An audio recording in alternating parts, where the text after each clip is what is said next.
আপনারা শুনেছেন যে কি কারণে আজকের এই প্রতিবাদ। এর আগেও আমরা বলেছি যে ডক্টর ইউনূস সাহেব একটি অন্তর্বর্তীকালীন সরকার,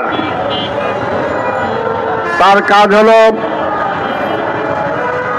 দৈনন্দিন কাজ করার আর একটি গ্রহণযোগ্য নির্বাচন উপহার দিয়ে বিদায় নেওয়া। কিন্তু এর আগে আমরা বলেছি তিনি তার কাজের বাইরে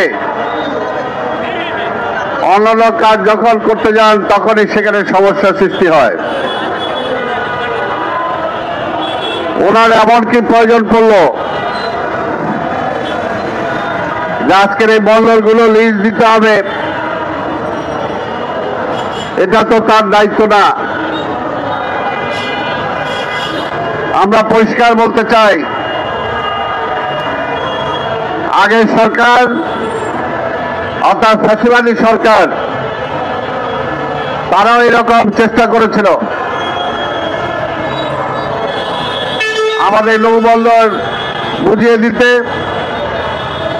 এমনকি আমাদের বিভিন্ন প্রতিষ্ঠানে আমাদের